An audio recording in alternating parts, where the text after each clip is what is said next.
Ai, when chuan project simple deuh, torchlight battery hmanglo. Han thin mai eng thei, emergency light atana tangkai deuh siam dan kan en dawn ani. Han tran nga lila.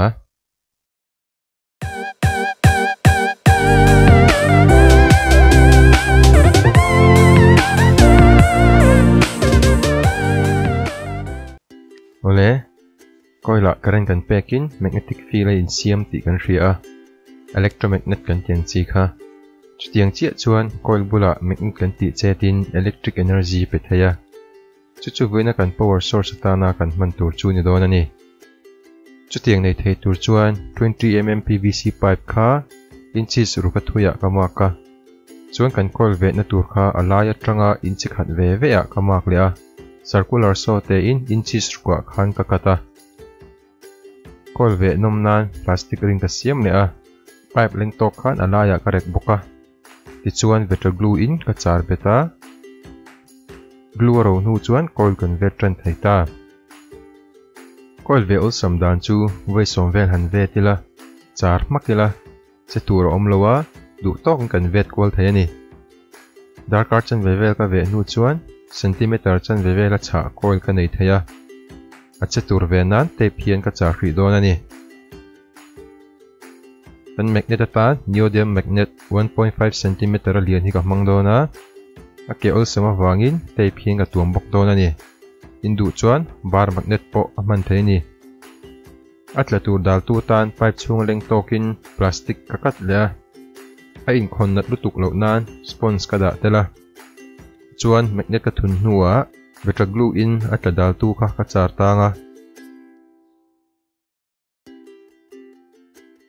AB glue in ka char het le ani. Char nge lo chuan rin aina thlok thui du te ania. Glue ro hnuwa chuan test nan LED ka konika ka thinga. A eng thei ngei tur ani hetiang hian.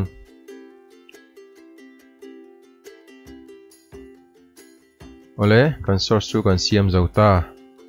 Ma se kan coil atanga current kan nei kha AC ani awangin DC a siam le angaya. Chu wang chuan full bridge rectifier hi ka konika nga. Charge lo khol tu tang khan 1.5 farad capacitor hi ka da tel lon ani. Rectifier AC ke kha coil ka connect ve ve a. A positive ke kha capacitor positive a. Negative ke kha capacitor negative a ka connect boka. Ti chuan an pahnih khan hot glue in ka char khom le ria.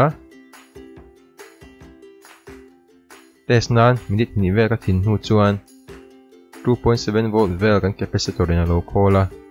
LED pakhat chu eng thei mai a. Ma se LED e en thei to lo hnuwa capacitor voltage kan en chuan 1.7 volt lai a lo oma.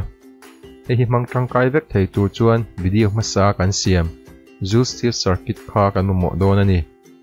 Ilo le en lo ni chuan description na a link ka danga ilo en don nia. Joule steel circuit kha kan koneka. Second som thum vel lek ka thin hnuwa chuan LED kha minute ni le chan ve vel lai a eng thei ani. Mananom jok nan kan circuit kha ka thiata.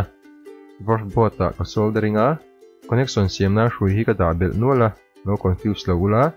Video masa circuit thau kha ani e. Circuit ka siam zo chuan hot glue in ka char bet le ria. Ti chuan 25 mm PVC pipe ka la a switch om na tur ka reka. Capacitor positive le coil positive kan connect na kha switch a connect tur ani.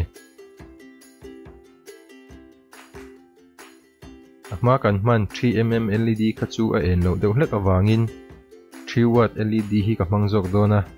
Power chu he deuh hlek mai thei. Torchlight luyami reflector kha ka vuah tel bok dona. Chuan te paghan tuam kol nok nok nu chuan tiang hen a ron chuaka. A siam ai nal ponin lo siam thein ka ring. In hu ang hian a tira chuan a eng thei lowa. Ma se second som thum vel han thing nok nok nu chuan a ron eng thei mai a. Thin rei pok le a eng don ani. Ole tikhan torchlight battery hmang lo chu kan siam zo ani a. Project hlui to le simple deuh ni ma se a working principle hi tun thleng kan na man tangkai ani awangin karon da tel ani. Ti zong khani se no subscribe thing hin lo la kanin mule don nia.